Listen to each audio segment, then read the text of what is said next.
Bismillahirrahmanirrahim. Assalamualaikum warahmatullahi wabarakatuh.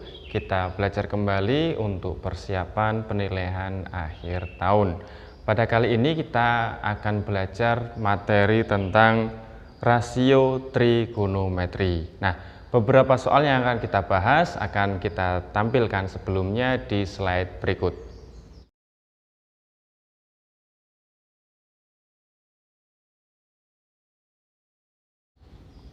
Soal nomor 1 yaitu berapa putaran jika diketahui 140 derajat dan satuannya ketika dikonversi ke pi radian.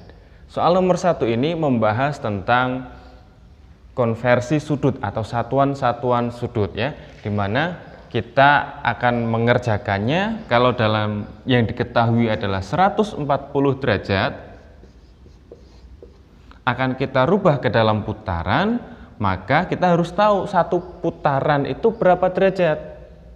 Satu putaran adalah 360 derajat, maka 140 derajat ini kita kali dengan 1/360 derajat, nanti kita peroleh satuan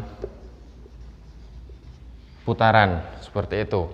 Nah, di sini kita kalau mau menyederhanakan, misalkan pada masing-masingnya dibagi dengan 20, maka di bagian pembilang kita dapat nilai 7 dan bagian penyebut kita dapat nilai 18. Maka 140 derajat itu adalah 7/18 putaran.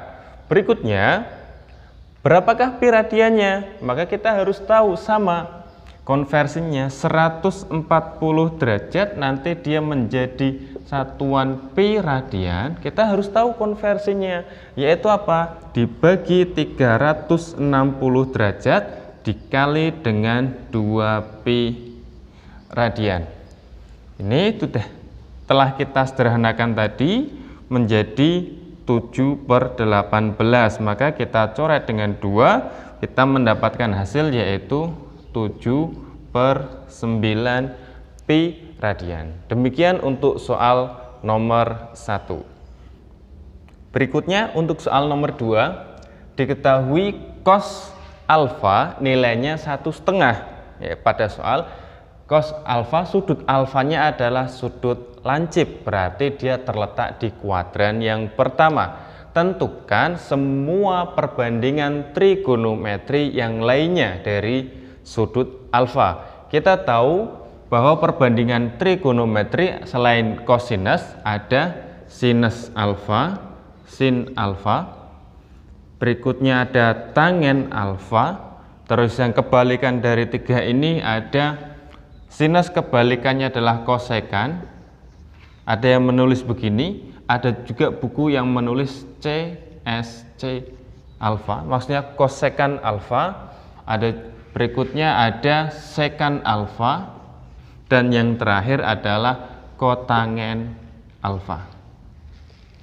Nah, kalau kita tahu ya perbandingan-perbandingan ini, maka untuk mengerjakannya menjadi sangat mudah. Kita tahu kalau pada sudut istimewa ada 0 derajat, ada 30 derajat, ada 45 derajat, ada 60 derajat, dan terakhir ada 90 derajat. Cos alfa itu berarti letaknya ada di sini. Nah, maka yang lain tinggal kita menyesuaikan. Sini cos, sinnya menyesuaikan dan tangennya juga menyesuaikan. Di sini setengah, 90-nya 0, 40-nya adalah setengah akar 2, 30-nya setengah akar 3, dan 0-nya adalah 1. Sinus kebalikannya ya. Maka di sini ternyata alfanya adalah 60 derajat. Sederhananya sinus 60 derajat kebalikannya, maka dia kebalikan dari kosinus ya. Kalau kosinus dari besar mengecil nilainya, dari sudut yang membesar, tapi nilai kosinusnya mengecil. Kalau sinus sama, sudutnya kecil membesar, maka nilainya sinus juga dari kecil membesar. Artinya apa? Mulainya dari 0, setengah, setengah akar 2, setengah akar 3, dan pada sinus 90 nilainya 1. Maka di sini sudah kita ketahui alfanya adalah 60, sin 60 adalah setengah akar 3. Tangen alfa, kalau kita hafal perbandingannya lagi pada tangen 60 berapa? Yaitu akar 3. Nah, sekan adalah kebalikan dari kosinus. Maka dia sama dengan, saya hapus dulu. Kita lanjutkan ya. Sekan alfa artinya adalah 1 per cos alfa. Kosekan alfa artinya 1 per sin alfa.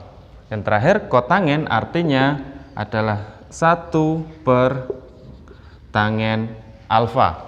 Maka tinggal kita ambil nilai yang tadi, bahwa sekan itu adalah 1 per cos, 1 per 1 per setengah artinya ya 2. Sinus 1 per 2 akar 3, maka nilainya menjadi 2 per akar 3. Boleh begitu. Tangen tadi nilainya akar 3, maka dia menjadi, maaf ini penulisannya saya benarkan, 1 per akar 3, maka menjadi 1 per 3 akar 3. Ini saya benarkan penulisannya 1 per 1 per 2 akar 3. Ya, demikian untuk soal nomor 2. Kita lanjut ke soal nomor 3. Diketahui sebuah segitiga siku-siku ya di sini. Berarti artinya sudut sini adalah 90 derajat. Diketahui panjang sisi miringnya adalah 10. Ditanyakan adalah panjang X. Nah, pada rasio trigonometri setidaknya kita harus mengetahui 2 buah sisi untuk mengetahui nanti sisi yang lainnya, atau untuk mengetahui perbandingan trigonometrinya. Atau kalau diketahui sudutnya, maka kita bisa mencari satu sisi yang lainnya. Nah, pada soal kita tidak bisa langsung menghitung nilai X. Kenapa? Karena yang berkaitan dengan X itu ada sisi miring yang tengah ini dan ada sisi tegak yang sama-sama belum diketahui nilainya. Maka dari itu kita harus cari tahu dulu dengan menggunakan segitiga yang besar. Nah, yang diketahui adalah sisi miring, kita mau mencari sisi yang tegak, maka kita menggunakan perbandingan depan dibanding miring. Depan berbanding miring yaitu sin 30 derajat. Depan miring.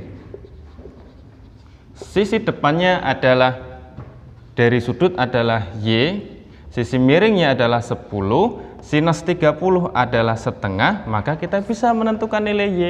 Y sama dengan setengah kali 10.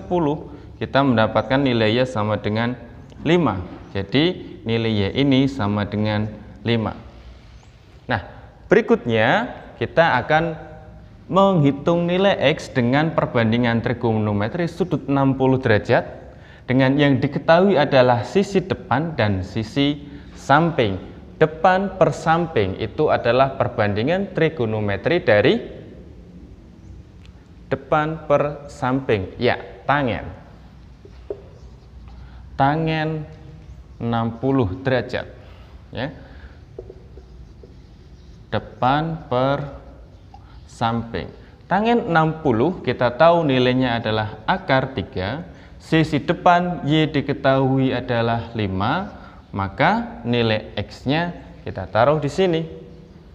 Kita lakukan perkalian silang, kita mendapatkan nilai X sama dengan 5 per akar 3. Boleh juga X ditulis dengan menjadi 5 per 3 akar 3. Demikian untuk soal nomor 3. Setelah ini akan saya tampilkan beberapa soal latihan untuk mempertajam kemampuan kita, kemampuan analisis kita, kemampuan menghitung kita, kemampuan pemahaman kita. Semoga bisa menjadi bekal untuk menghadapi tes yang akan segera dilaksanakan. Terima kasih. Sekian. Assalamualaikum warahmatullahi wabarakatuh.